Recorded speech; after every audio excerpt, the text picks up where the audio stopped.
Hello and welcome to the World Wanders podcast, your source for travel stories, travel destinations, and travel philosophy. I'm Amanda. I'm Ryan. And we're your hosts. Hey everyone, and welcome to another episode of the World Wanders podcast. We're very excited to be chatting with you today about life and recapping Asia. But before we dive into that, we just wanted to give a quick little update about our hangouts that we've been doing through the month of June. They're going to continue, but we're going to be doing them bi-weekly. So you can stay tuned on our Facebook page at the World Wanders podcast, or you can join our online community, which is World Wanders, a community for travelers. It's a private group that's really new to the podcast, and you can find out all of the information for those bi-weekly hangouts there. And the bi-weekly hangouts are usually about an hour long. They're via Zoom. They're super casual. They're a great opportunity for you to meet other travelers, to hang out with us, and they are 100% totally free. So we hope to see you there. So on October the 3rd, we hopped on a flight from Vancouver and with a connection made our way to Singapore. And we went from Singapore to the Philippines, to Malaysia, to Macau, to Hong Kong, to China, to Thailand, to Myanmar, to Thailand, to Indonesia, to Malaysia, to Japan, to Taiwan, to Korea, before hopping on a flight in Seoul back to Vancouver on June the 1st. Wow, you did that so quickly when you said, I'm going to recap really quick. I thought it might take a little longer than 10 seconds. Yeah, so it's kind of crazy. I think it's 13 countries. Over the course of 7 months. 8 months. Whirlwind trip. And some of those, if you've been listening to the podcast, are much longer than other stays. But we just kind of want to go through and break down some of our highlights, some of our favorite places, favorite experiences, new things we learned. So to start off with, Amanda, what are your top 3 favorite experiences from traveling Asia? Oh my gosh, I have to pick 3 out of 8 months and 13 countries. That's crazy. Okay, cherry blossom season in Japan was so amazing. It was better than I ever could have imagined, and I fell totally and completely in love with Japan. I expected to like Japan. I didn't expect to love it as much as I did, and I feel like part of me is like in Japan, like part of my heart is just over there. And so that was an amazing experience. My second one would be watching the sunrise over the temples of Bagan and watching the hot air balloons float up and across Bagan. Bagan is this massive valley with over 2,000 old stupas or temples, and it's so flat in this valley that the sun just rises and you just see it come up for so long, and the colors are amazing, and the hot air balloons just make it so picturesque. And I think that's like one of the only times where I've gotten up at 4:30 in the morning and felt kind of excited about that, because I don't really like super early mornings, and I feel like that was so worth it. And if we would have had more time there, I definitely think that I would have done another sunrise as well, just to watch it all over again, because it was pretty magical. And then my third one would be getting to meet up with Brock Groombridge, who we had on the podcast. And he's Backpacker Brock. For anyone who doesn't know, you should go check him out. He's super awesome.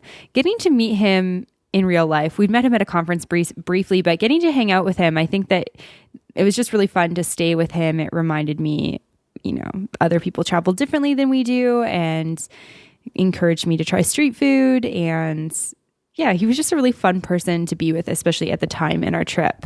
And I think that it's really cool that we've been traveling for long enough now that we have quite a few friends that we can meet up with around the world. And I think it's really, truly amazing to connect with people on different continents and in different countries. So I think that was one of my highlights. What about you? What were your top 3 favorite experiences?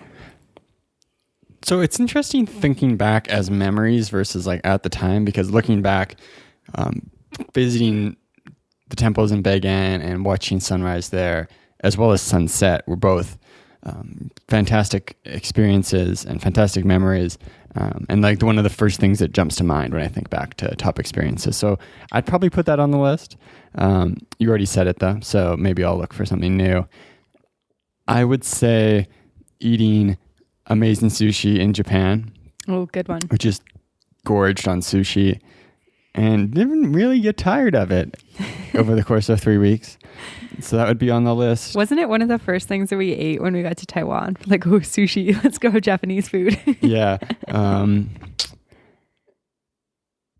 Walking around the harbor in Singapore around sunset and then into the evening, what I think is up there. It was just so cool to see this city that's, growing so rapidly, and the buildings are so new and so tall, and many so interesting, and there's crazy lights lighting up everything. That was a really cool experience. I almost put that on my list. I just remember there's something about starting a trip that's really magical. You arrive in this foreign place, and Singapore is so like otherworldly and futuristic, and it's such a cool city in Asia that I just remember arriving there, and I was on cloud nine for basically the whole time we were there, but definitely the first couple days, going to explore Marina Bay Sands and being like, holy crap, we're in Singapore. So that was definitely out there for me too. What else? So an experience that jumps to mind that's a very small one, but was really cool, is the first time a bullet train roared past us in Japan. So we went outside at most of the main stations, the trains will stop. But if you go to some of the smaller stations, which is where we went for the first time we took a bullet train, most of the trains actually went by without stopping. And so you'd be standing on the track, and one track over, trains are ripping by at like 300 kilometers an hour, or maybe even faster. And the first time we were in the building, you'd hear the building shake. We're like, oh, is that the train going over top? I don't know what that is. And we get up there for the first time, and they're coming so fast that you really don't hear them coming. You're like struck by this massive noise at the same time as the train's shooting by you, and then like 5 seconds later it's gone, and you're like, whoa. So being there with Steve and Julia, and just like all of us like looking at each other and being like, holy crap, that was crazy. Julia like grabbed me and ducked behind me. Like total human like, what is instinct, happening? Like, I'm protecting myself behind your body. It sounds like a fighter jet was just about to fly by. Totally. So that's up there. I think that's 3. I think you. Yeah, I was kind of like, that's a pretty small experience. So I was trying to think of another good one. A moment that sticks out to me as really good as well, and it's kind of, I think it's a little bit cliche, but so when we were in Bali, we were doing a lot of work, working pretty hard, and we took a day off one day and went down to Seminyak and went to Potato Head Beach Club, which is like such like a cliche place to go, but it's actually really nice. And after like putting in all that effort, I really felt like we'd like earned a day off, and we sat there, and it had been rainy season, but this was one of the first clear days in a while. So beautiful blue skies, amazing sunset, peaceful right on the beach by this like infinity pool. We had a few drinks and really enjoyed just kind of like feeling satisfied with the progress we'd made on our work during that month preceding in Bali. So that's another experience that sticks out. That was one of mine that was up there as well. And especially that was my birthday, and we just had a really, really lovely day. We worked really hard so that we could take, I think it was like a Tuesday or Wednesday off. I think it was Tuesday. And we got up early. We went to Kundalini yoga at the yoga barn. We got breakfast. I got some gluten-free pancakes, which is always a treat. And then we made our way down to the beach club, and it was just such a chill, relaxed day, which we don't work usually like 40 hours a week, but we work pretty consistently every day. And there definitely is something about when you have a place of work and you can leave your work behind. And so days where we fully disconnect are really, really amazing. And I think that was one of our first ones while we were in Bali. Yeah. And two, it's also having a day where you disconnect after where you feel like you've earned it. Like you've really earned a break, and you can afford to relax, Yeah. And then I know we were doing top 3 and we've kind of gotten to like top 10, but one other one that I want to bring up is I had like heard that Kuala Lumpur was cool. But I really didn't have expectations. Like I was stoked for Singapore, and I was stoked for Macau, and I was excited for Hong Kong, and all these other experiences and things we were doing I was excited about. And I kind of was just like, okay, yeah, like Malaysia's a country I'd like to like tick off of my list type thing. Like that was my mentality around it. And we got to KL, and I was so pleasantly surprised with the city. It's so much so that we went back for 2 weeks. It's very livable. It's very pleasant. There isn't a ton of things you have to check off your list, which makes it really good if you're a digital nomad. It's pretty developed. The food is really good. I mean, I couldn't speak more highly of KL. And I think that just getting there and having a good apartment and a cool infinity pool with a good view for a really affordable rate, and then going downtown and seeing the Petronas Towers, I was like, yes, I like this place. Yeah, that moment of like, so first of all, the first moment where we were like looking on Airbnb and found out like, oh wow, you can get like a cool studio apartment with this in this building with an infinity pool with a view of the Petronas Towers for like, I think it was like $35 or something like that. That was a cool moment. And then we got there and it like actually lived up and it was actually nice. And then we went up to the pool deck and it was at night and, oh no, we went up the next morning and you just had this amazing view of the city from an infinity pool. And you're just like, wow, I'm doing this. And it's like, you know, way less than rent would be at home. Yeah. That was like one of those moments where we're like, okay, this is a cool life to be leading. Yeah, definitely. One other moment I'll tack on since we're going above the three is actually kind of like a combination of a few moments, but we went for dinner at a Nepalese restaurant in Mandalay and our server there was wearing a Yeezy 2020 t-shirt and it was kind of this like moment that was like really representative of a few other moments we had on the trip where we had seen the trip in Myanmar. The trip in Myanmar. Myanmar is going through, it has a really interesting dynamic where for the longest time, the people there have been oppressed and disconnected from the world. And only as recently as 2014, the state monopoly on cell phones ended and the price of cell phones came way down. So data became available. People finally became connected to popular culture and to the world around them. And so there's this interesting divide where people who are like high teenagers and up have kind of been like forced to be stuck in this traditional culture because they're, you know, disconnected from the world. They can't earn a good living. Life has been a struggle. But there's this young group that's like, you know, very much connected and very much Burmese, but also not as different. So you see things like someone wearing like a hoodie with knockoff Beats by Dre headphones, or our server wearing a Yeezy 2020 t-shirt, or that we were on a train in Yangon and the train's very old from the 1930s.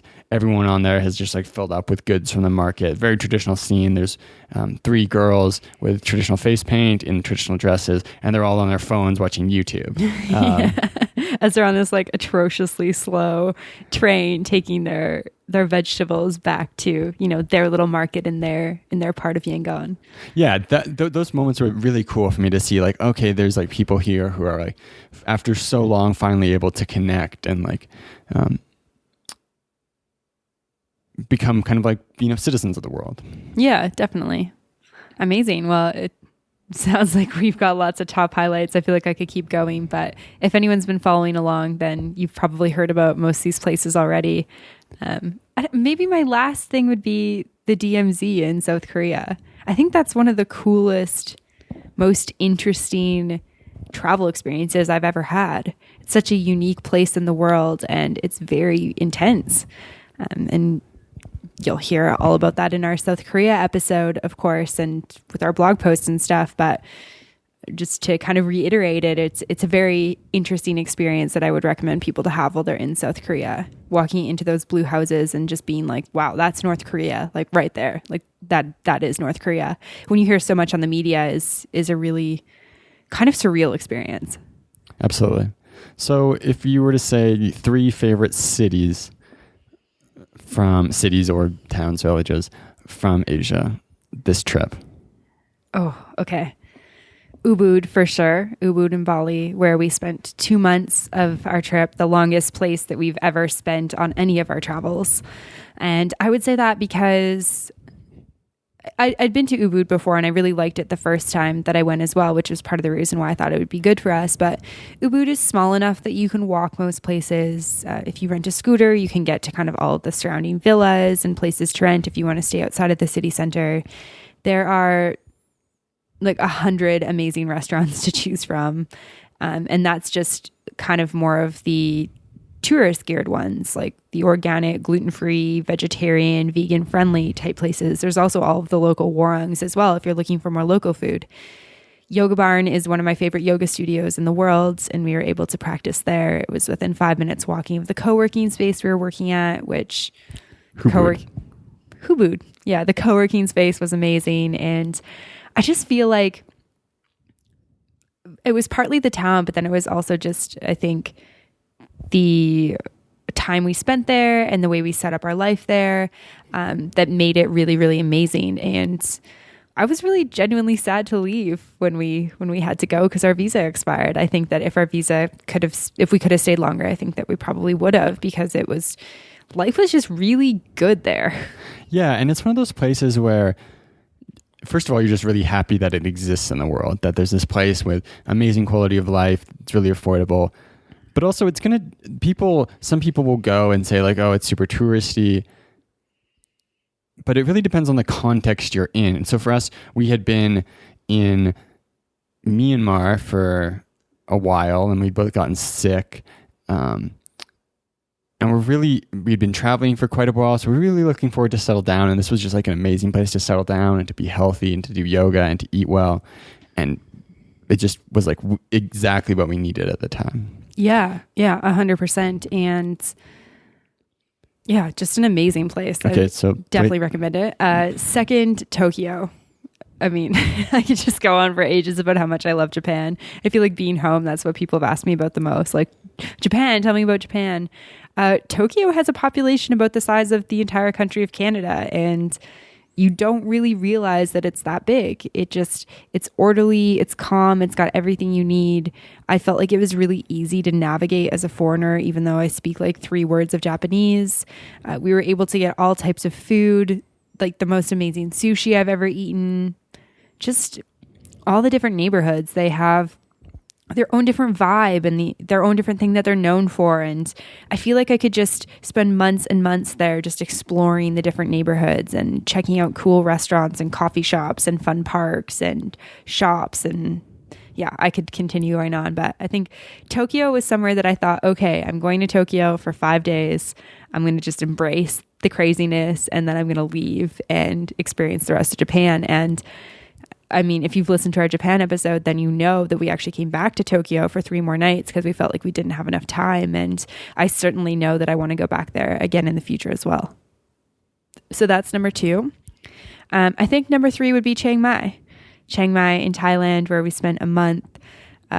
Just another really pleasant place to be. Again, it's one of those places that some people don't really like because it is super touristy, but for us, kind of starting this adventure as digital nomads or, location independent travelers, it was really great for us. We were able to go to coffee shops, work from co-working spaces. We rented a really nice apartment for a really affordable cost. There was great restaurants. We connected with fellow travel bloggers, met other friends, or I guess met other people who have now become friends. And we were able to go to a weekly meetup for people who are nomadic. And I just felt like life was really good there. So that would be my 3rd one. Cool. What are your top 3? So my top 3 in no particular order are going to be Tokyo for all the reasons you said. Just amazing food, amazing possibilities. You can go. There's so many different areas of the city to explore. It's kind of like, an onion that you could just be like peeling back forever. So Tokyo is amazing. One of my favorite cities that we've ever been to. Kuala Lumpur is definitely up there. It's one that I didn't really expect. And the way I've kind of described it to so few people is like, it's kind of like 80% Singapore, but it's like 80% as good as Singapore. Yeah. Singapore is an amazing city, but it's expensive. Kuala Lumpur is like a very good city and very affordable. And it's got similar dynamics to Singapore, where there's this mix of Indian, Chinese, and Malay cultures. Very diverse city, amazing food, but it's also very developed. Like there's a lot of commerce there. There's great places to go eat, great places to stay, as well as going and having those street food options. And then Malaysia in general has a lot of cool places to go visit. It's a place that isn't on a lot of people's radar when they go to Southeast Asia, but one of my favorites. And then 3rd place. So I'm not going to put Singapore or Hong Kong on here, even though I think they're cool cities. Just too expensive. Tokyo, although it's expensive, I feel like the cool factor is just like so high that it has to go on the list. 3rd city. I don't want to repeat. I really enjoyed Chiang Mai, and I really enjoyed Ubud as well. It's like the downfall of me going first. You have to pick other ones. Yeah, so I'll just toss out. It's Shanghai, isn't it? It's not Shanghai. What about Seoul? Seoul was actually really cool. Seoul, kind of like Tokyo, has all these different areas to check out. And you feel like you're almost exploring like a different city, each different neighborhood you go into. A lot of cool places to eat and hikes to do. I was going to say Macau because I feel like it's one of those places a lot of people don't go and don't really know anything about, but it's this kind of like fascinating mix of new Vegas style casino development with this city that's like, very Chinese in a lot of ways, but also has this Portuguese colonial influence. We were able to spend quite a bit of time there visiting with friends, and more time than a lot of people would go. Very cool, like interesting city. Yeah, I would have to agree with that. I think Macau is one of the most unique countries I've ever been to. And, the country is the city. It's like the country of Macau and the city of Macau, kind of the way that Singapore is as well. And it's so different from anything else. Yeah, you can do so if you were to go over for a day, you start in like colonial downtown, and then maybe you walk into some of the more urban developed areas, and you feel like you've gone from like Europe into like China, and then you take the bus across the river, and you feel like, oh wow, this is kind of like almost like Hong Kong or something. And then you cross a little bit further, and you're like, oh, am I in like, why is there an Eiffel Tower over there? It's the Venetian. It's New York. It's mind-boggling. The Venetian looks the exact same as the one in Vegas too. It's like, it's just I think it's 30% bigger. Yeah, it's a little bit bigger, and of course it's a lot more heavily populated with Chinese people, of course. And it's kind of like if you got plopped down there and you didn't know where you were, I think your instinct, especially as a North American, would be like, oh, well, I'm in Vegas. And then you'd kind of be like, wait, why is everyone Chinese? But yeah, definitely Macau is awesome. The only Westerners were the people dressed up in like 17th century wear walking around the French hotel. Yeah, for sure. Okay, so on to 3 favorite meals. Oh, how about, as a condition to, new things as well? It's got to be new. Okay, so cafe in Ubud. I'd eaten there before, but I'm still putting it on the list. Basically anything from there I enjoyed. But I was a big fan of their nasi goreng, which is a traditional Indonesian meal, kind of done like, I don't know, vegetarian, organic style. And they had a really good juice called the purple orange booster. Yeah. That was like my jam there. So that meal, definitely on the list. All of the sushi we ate in Japan was really good. On our last night, Becky from Tokyo Becky took us to a really, really fabulous Japanese restaurant where we got an amazing meal for about $30, which it's expensive relative to the rest of Asia, like what you could get in Thailand. But I think that for how good that sushi was and how good that meal was with sake and dessert and everything, I think that was really, really reasonable. And that meal was just, so good. My mouth is watering a little bit thinking about it. And then I think my third would be maybe in Chiang Mai. There was a vegetarian restaurant called Anshin that was right down the street from our apartment. And we probably ate there like 20 times in 30 days. And they rotated their menu a little bit. So I don't have one specific thing that I liked there, but I never ate anything that I didn't like there. And I just felt like I was able to get really good Thai food at a really, really good price, massive portions, and just so delicious. And it felt like it was a bit healthier than some of the other food we could have been eating. Yeah, they had one dish in particular, and they changed their menu so it was gone. I was only there for one of the weeks, but a papaya pad thai where they had grated into like longer strips, kind of like zucchini pasta style, not quite ripe papaya, and then used that to make pad thai, which is fantastic. It was so good. And they had a banana coconut milk smoothie that they always had, which was amazing, as well as a papaya lime smoothie that was killer. How many of those do you think we drank in a month? 20. How many purple orange boosters did we drink in Bali? 30. Yeah. So for me, I'm going to go with Jiao Long Bao from Taiwan. I'm probably pronouncing that incorrectly, but these are the soup dumplings. We had originally went to a Din Tai Fung, which is like a famous Taiwanese restaurant, which you can actually get a lot of different places now. And that place definitely lived up to the hype.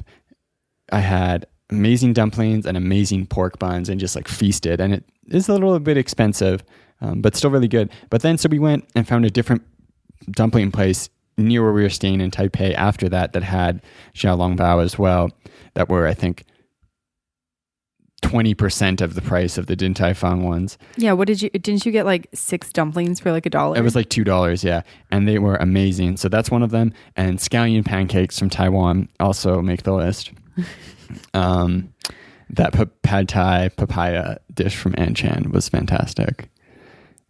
But that's one of the things that's amazing about Asia, is just so much really good, really affordable food.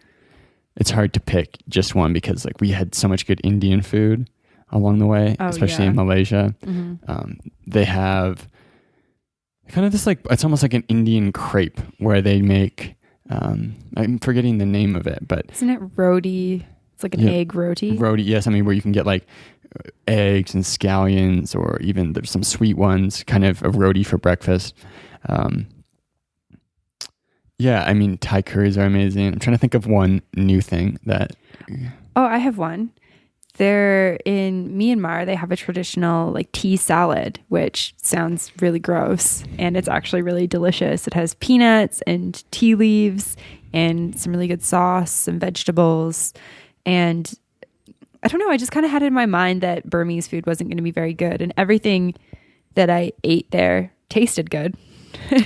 Some of it made me sick, but yeah, okay. The tea salad never made me sick, and that was one of my favorite things that we ate there. Okay, so my third dish is going to be a bit out of the blue, but convenience store sushi triangles from Family Mart or 7-Eleven in Japan. Yeah, I was actually talking with somebody else about those the other day. So Becky told us they're actually called onigiri.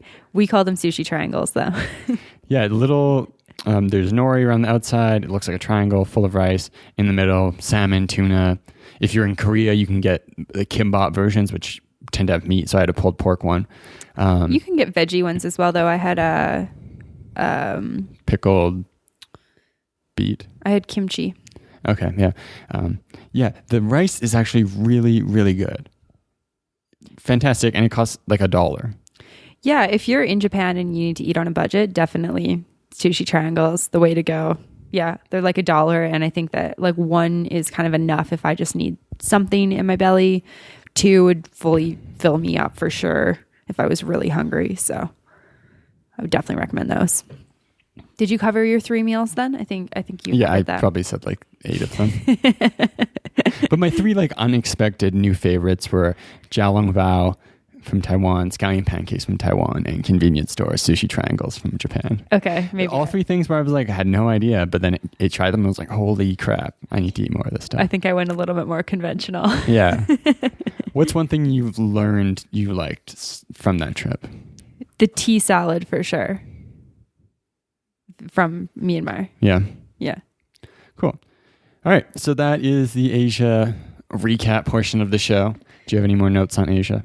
I was just going to say that if anyone feels like they didn't get enough info about Asia, we've done a podcast episode on every single place that we went. We did 2 for Myanmar, 2 for Japan. So there's lots and lots of content on the blog and on the podcast about the different places. So if anywhere on the list you're like, yes, I want to hear more about that, you can just go check that out. Of course, it's always the things that we like to do, our stories. We are by no means trying to replace Lonely Planet. So keep that in mind if you're going to listen. So on June the 1st, we flew back to Canada, and it's always a weird flight crossing back over the Pacific because you get back before you left in nominal terms. So I think we got back at 1. It was like 11 a.m. Okay, so we got back, because we had a long layover in Japan, we got back at 11 a.m. and we had left at like 8 a.m. from Seoul. Yeah, I think our flight from Seoul was actually like 11 a.m. as well. We just left really early from our Airbnb. So it's just a really, really long day of travel. And we went back to British Columbia where my parents live and spent a few days there with them. And we had kind of come back under a veil of secrecy. Do you want to talk about that? Yeah. So when I was in university, I lived with 4 girls who were, like sisters to me. We lived together for 4 years. So we were super, super close. And since we graduated 6 years ago, that's crazy. We've still kept in contact.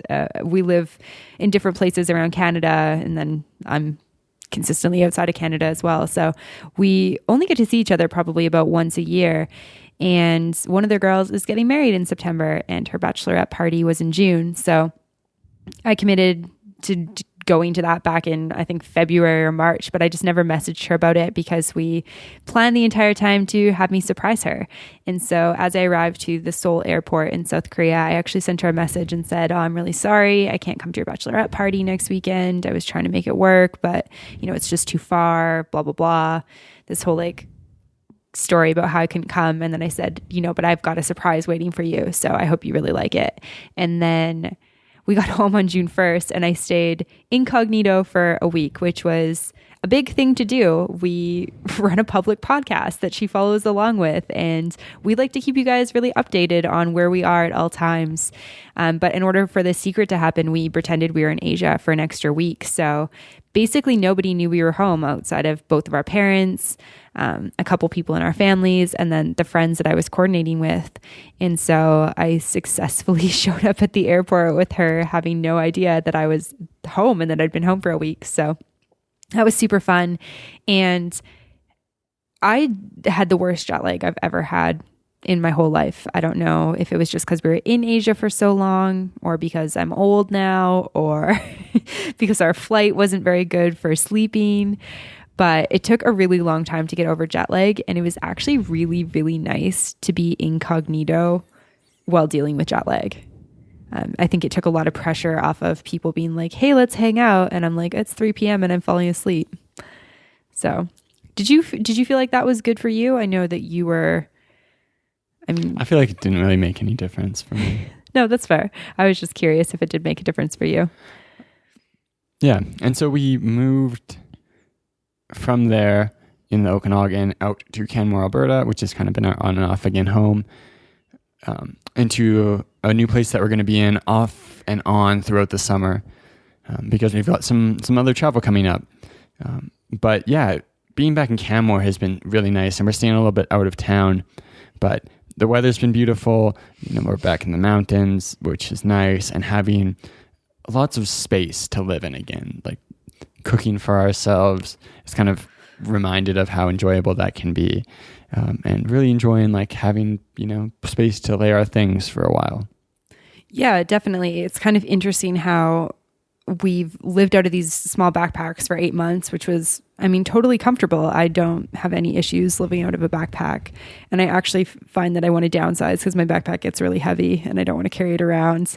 But getting back, it's like, explosion of clothes, even though we don't really have, I think we have one extra bag on top of our backpacks now, but it's just crazy how when you're settled, all of a sudden it's like your mind's like, yep, I can just fully unpack and allow myself to be kind of a disaster.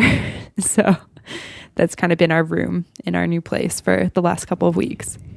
Yeah. I think though we've talked a bit about this, but coming back has been a lot different this time because it's not like we're ending this trip where we were just traveling and now we're coming back. We've got to find jobs and kind of settle into a more standard conventional life. Life doesn't really change, just location.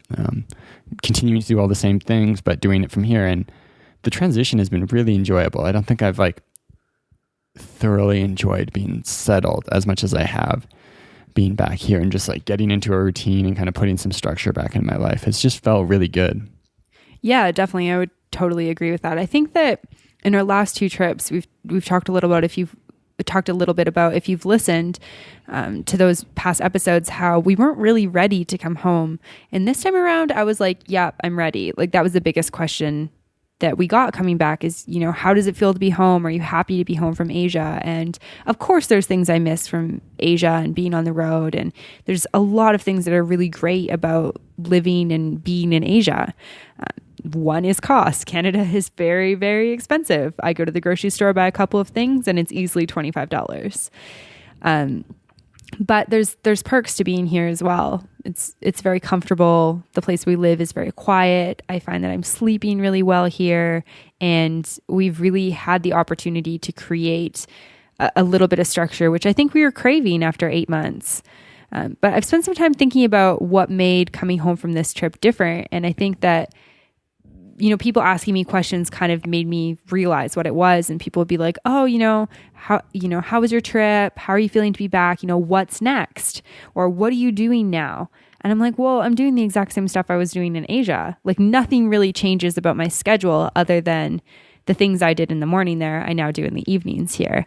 So my days have kind of flip-flopped. But other than that, my work hasn't really changed. And I think that makes it a lot easier to come home, because in the past we've had no responsibilities and come home dirt broke, really, really desperate for work. Yeah. And you're kind of just like wishing you could go on traveling, but you kind of know you can't, versus now it's like, well, we could. We're choosing to be back here, but we're going to still be doing some travel and potentially going somewhere else in the fall. So yeah. And so before we dive into that, I just wanted to touch quickly on reverse culture shock, because we were out of Canada for a long time. And I think that we were gone long enough to fully adjust to being in Asia. And the first thing that I realized when I got back happened when I filled up my car with gas. And I went into the convenience store to use the toilet, and I was like, wow, everything's really, really organized. Like they pay somebody to make sure all the chips face the same direction and all the salsas are lined up with the logo looking the same. And I feel like my eyes were just accosted with this like complete and utter organization. And that's even after being in Japan. Canada is really organized. And then the next thing I found was I was paying for my gas. And as I'm kind of doing the credit card thing in my head, I'm thinking, what language do I say thank you in again? And I was like, oh, right, I'm in Canada. I just say thank you. Yeah. Did you find that you had any reverse culture shocks or things where you're like, oh, it's kind of like weird that we do this or that we talk like this? Or So I think it was interesting for me because we went and stayed where I grew up. And I think there's like the place you grew up, you're like so used to living there. Mm-hmm. That you kind of just like go back and do your thing and don't really consider it. But yeah, I mean, I was just really enjoying kind of doing some things that I hadn't done for a long time, like going to the sandwich shop that I love in Penticton, catching up with family, and then coming back to Alberta and going to some of the restaurants we love here. But yeah, nothing that really struck me and made me feel like, oh, that's weird. Yeah. But I think a lot of that had to do with spending like 10 or 12 days during that transition time where I was just really like settled at the home I grew up in, which is like, you're so used to that. And I feel like if I jumped back into like city life somewhere new, I might have had more things like that. Yeah, definitely. And I mean, I think that it's really easy to just come back to the place that you're from and be like, okay, I'm from here. I like know how the culture works. I think I was just like really, really trying to observe how things were here. And I feel like for one of the first times I really like saw kind of the stereotype of like, oh, Canadians are so polite. It's like having this back and forth, like with a dude trying to like get out of the gas station where it's like, oh no, you go. And it's like, no, you go. No, you go. Oh, sorry. I'm so sorry. Thank you so much. And I'm like, okay, this is weird. Yeah. I think another thing for me that stands out, basically every time we've come back to Canada after a long period of time. So first backpacking trip, South America, living in Atlanta, now the Canadian accent really sticks out, which is a weird experience to have because like I think both of us don't have a super heavy Canadian accent, but it's definitely there. If you're listening, you know this. Send us an email. But it's funny to like hear it and you're like, oh wow, that's what people here sound like. I think though, oh wow, people hear my accent more than they seem to hear yours, and I think it's because I'm from rural Alberta and you're just from British Columbia, and I think your accent's a lot less maybe hickish. But yeah, I remember when we came back from New Zealand and Australia, that's when I heard it the most. Like talking to my parents, I was like, "You are so Canadian. Yeah, because that's when you get to, you're hearing English still, but like different English. Like we got used to like talking to all these Irish people, talking to all these Australians and New Zealanders, British people. So we've heard a lot of English, but not Canadian English. And then you're like, here, you really hear it then. Yeah, definitely. So you kind of mentioned it before, but we're doing a little bit of travel this summer. Do you want to talk a little bit about kind of what's on the radar for this summer and then what's next for us? Yeah, so in July, we're going to be heading out. And depending on when this episode comes out, potentially that's currently happening. But yeah, I have some family stuff going on in Toronto. So since we're going out there, we had to be out of our place here in Canmore because of the situation here. We were like, okay, let's go explore out there. Montreal's the city we've wanted to go to for a long time, so we're going to go to Montreal. We're going to spend some extra time in Toronto. Check that out. We are in August going down to the States, and we are actually going to be speaking at Podcast Movement, which is in Anaheim, California, 23rd to 26th of August. So if you're 22nd to the 25th. Similar dates. Don't worry, I'll get you there on the right day. Yeah. So if you're into podcasting and you're in California or the Western US and you want to go to the Podcast Movement, it's a great event. From the outside, we've never been before, but we're really excited to go. You should definitely check it out. And if you're in Montreal, Toronto, LA, Atlanta, Charleston, definitely send us a message. It would be great to connect with some of your listeners and maybe go out and explore something together. Yeah, definitely. And yeah, so that's our summer. It's been kind of interesting talking to people because they're like, you're back. Oh, wait, you're like leaving again. Yeah, I think it like boggles people's minds a little bit, the transition from like traveling to like living nomadically. Where people are like, oh, you're back, this means X, X, X. And I was like, oh, actually, no, this is just a continuation. Like, we're going to be here for the summer, but do some travel and then go somewhere else after. I feel like people get confused. I also feel a little bit, not guilty about it, but just like, it's a little bit ridiculous. Whatever. I mean, it's pretty awesome. It's pretty amazing. But, you just like feel like you kind of sound like a retired person or something. Like, oh, yeah, we're going to go winter somewhere. Yeah, I've been talking to people because I'm back at my local yoga studio where I work as a studio manager, and I've taken on some more responsibility for the summer. And people are like, oh, weird. I never see you here. And I'm like, oh, it's because I winter elsewhere. And they're like, wait, you winter elsewhere? Yeah, kind of like a snowbird, but younger.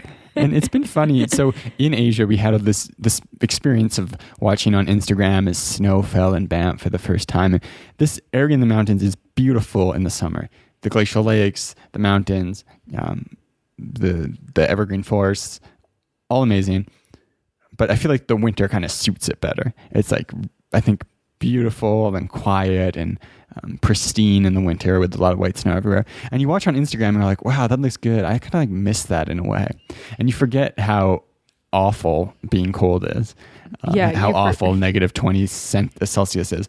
And so we've kind of been talking like we've been really enjoying back here, and we're like, oh, maybe we could stay around longer. And then I had this nightmare last night of like being in Alberta in December and like scraping off a car and being like, my eyes hurt because it's negative 25 out. And I was like, no, can't do it. Yeah, it's kind of interesting. So when it's that cold out, you walk outside and you breathe in and it actually hurts your throat and your lungs because it's so cold. And then you breathe in through your nose and your snot freezes, which if you've never experienced that, it's kind of this weird thing to kind of try and conceptualize. And then you blink and your eyes get watery, but then your eyelashes turn to like crystals. So. Yeah, and especially if you might wear like a bandana or a balaclava over the bottom part of your.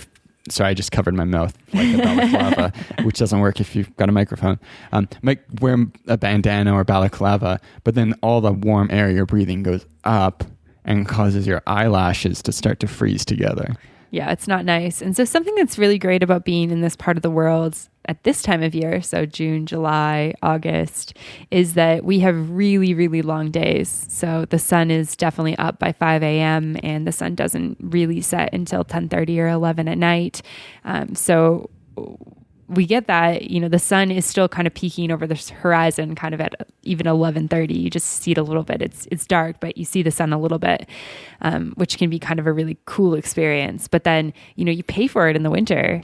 In the winters here, you have not very many hours of daylight. Essentially, you get up, and if you work a 9 to 5, you go to work in the dark and you come home in the dark. Of course, we work from home, so that's not a huge issue, but it's really hard to get out of bed even when it's like 9 a.m. and it's still dark out. And it's really hard to motivate yourself to do anything in the evening when it's like 4 p.m. and the sun's setting. So between that and the cold, who knows if we're going to call this place home. Yeah. So in the fall, we've got our sights set on Latin America, but we're still honing in. So if you've spent any time in places like Mexico or Panama or Chile or any other countries down there in that neighborhood and you've had a particularly good experience, and we're looking for somewhere where we can rent somewhere affordably, where we can eat well. Ideally, there'd be a yoga community, and we want somewhere where we can kind of set up a little bit of a base for a couple of months and be super productive. So doesn't need to be the top tourist place in Latin America. But if you have any ideas of somewhere that's good for a digital nomad, definitely send us an email at info@theworldwanders.com. We would love to hear your recommendations and your advice. Yeah. So that is the recap show.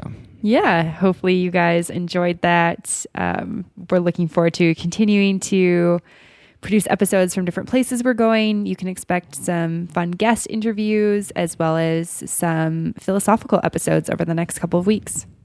Yep. And like we mentioned at the start, we are doing hangouts every other week during July. So those will be a combination of us and guests. So if you want to come meet some fellow travelers or hear an interesting breakdown of something like bike touring or traveling with a family, go over to our Facebook page, see what's on the queue event-wise, and find out more about it.